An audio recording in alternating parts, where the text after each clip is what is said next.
So while delegates at the World Economic Forum in Davos, Switzerland are engaged in discussions about issues affecting the world today, US President Donald Trump is talk of the town at the annual meeting. Newzroom Africa's business editor Xolani Mbanjwa caught up with the Reserve Bank Governor Lesetja Kganyago in Davos about this. Team South Africa is on the ground in Davos, Switzerland for the World Economic Forum here at the 2025 annual meeting. Over 3,500 delegates from the government, civil society and business, as well as many other corporate clients. There's so much to talk about when it comes to the theme this year, which is collaboration in the intelligent age. I'm not alone. I am with our very own central bank governor, Lesetja Kganyago, who joins us now. Thank you so much, Governor, for your time. It's day number 3. What have you gleaned thus far about this particular theme, collaboration in the intelligent age, as far as the deliberations that you've had this year thus far? Well, it's day 2 for me. The formal meetings started yesterday. I think clearly in this digital era, the big issue this year has been artificial intelligence and whether we are going to leave people behind. And there are a few sessions that I had attended, and I think that there are gaps from the era prior to AI that are coming into this era. One has to do with the computing gap. Who has access to the computing power, because that is what you need in this era. And 2 is the algorithmic gap. People have all of these models. Whether they are large language models or small language models, who is writing this model, who is having access to these models, and so forth. And thirdly is the issue of data gap. Data has become a new currency, and this data is stored in all sorts of ways, in clouds and all of that. And then, of course, there is a gap within that data space, is who owns the data. And there are all these massive data providers, and it gives them a lot of power, because you need all of that data to be able to make your models to be useful. And then the other area that call it crypto is back kind of thing. There was a time when there was a lot of talk about blockchain and about crypto. I was in a panel on crypto at a crossroads, and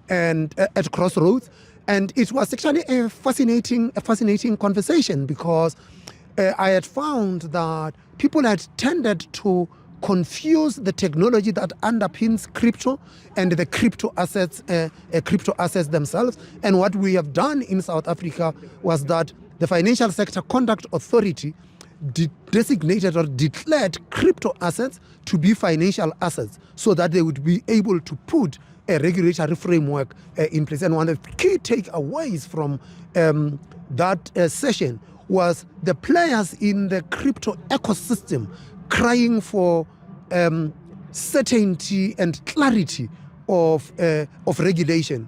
And of course, people are fascinated about what is actually happening in that crypto space. But there is also, as it happens with all of the sectors, there are powerful interests at play. And one of the things that was pushed in that panel, which I know that even in this country it has become a big issue, is whether central banks should actually be holding crypto assets as part of their reserves, which one does not quite understand. I mean, central banks hold foreign exchange reserves because we will use them to pay for imports, to settle debt and all of that. We hold gold reserves because gold is a store of value and it can be converted, and in all of that. But governments do hold other reserves. The US still holds strategic oil reserves. South Africa used to hold strategic oil reserves.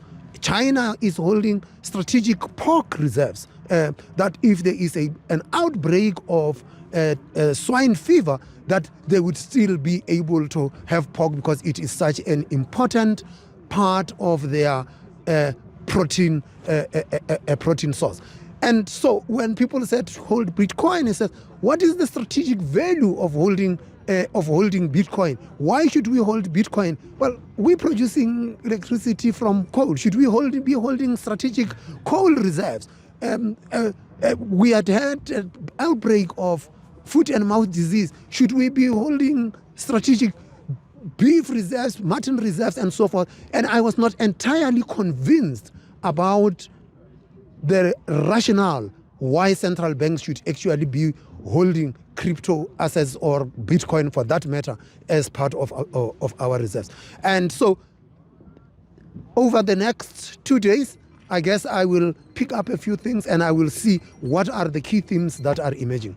Another key theme, Governor, is the inauguration or the second term in office of U.S. President Donald Trump, and how his coming into office for the second time is actually reverberating around here at the World Economic Forum about the impact he might have on the sector such as climate finance, which is something that is already sending people running for the hills. What do you think his impact is going to be, and is it going to really be felt around the world as far as South Africa?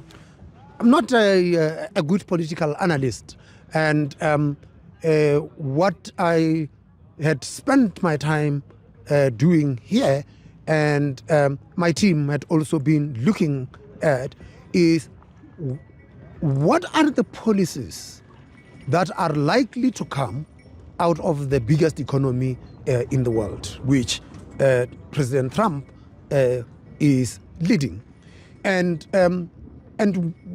those policies, which are the ones most likely to impact on South Africa, and if they do, through which channels would that happen? There had been talk of imposing tariffs. Some of the tariffs would be imposed on our trading partners.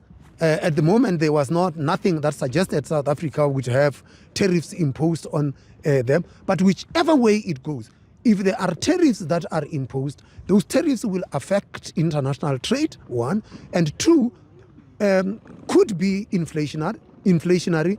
And if they are inflationary, it would mean that the gains that central banks have made since the great inflation of 2022 could be halted or even reversed.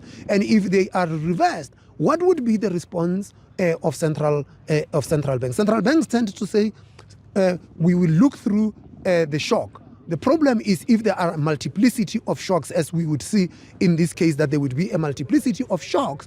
And when that happens and there are a multiplicity of shocks, central banks would have to react. And if the major central banks react, it will then hold the process that we had seen of reducing monetary policy restrictiveness in the advanced economies, which would mean global financial conditions will be tight for longer. And if they are tight for longer, it has got implications for capital flows to small open economies such as South Africa. And it has got implications for the realignment of exchange rates. As we have seen, the dollar has strengthened across against major currencies, and that has got implications. And for South Africa, then when we then look and it says you have got foreign inflation that could be rising, a currency that would be depreciating, what would that mean for our own inflation dynamics? Well, it is not that clear, because as part of the announcements that came out of Washington, one of the impacts had been on the oil price. But the oil price went in the other direction. It declined. And for South Africa as an oil importer, that would be of benefit in terms of the disinflation process. But there are so many moving parts. We will have to distill what this thing actually means. Lots of these things have been announcements. You have got to see the concrete government programs to be able to respond to that. And you raised the issue of climate and climate finance. And I think one of the things has been that the US will pull out of the Paris agreement. And it has got implications for the global climate agenda. The thing about the climate agenda is that it is different from so many other things. If you have got a trade dispute with one country, you can walk away and go and trade with another.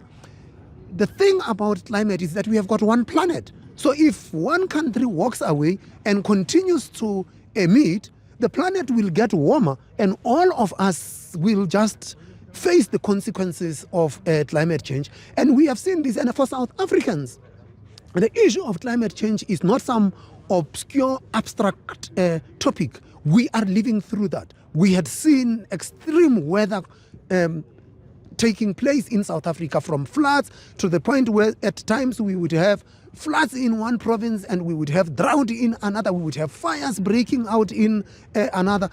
We are living through the era of climate change, and it is a reality. And if the largest economy pulls out of the global climate agenda, it's got implications. Part of the thing is to finance adaptation and mitigation with respect to climate change. And the big debate has always been the global north have got to avail resources so that the global south could be brought along. And if those resources are going to be reduced or disappear because the major economies are pulling out, that just puts the planet at risk.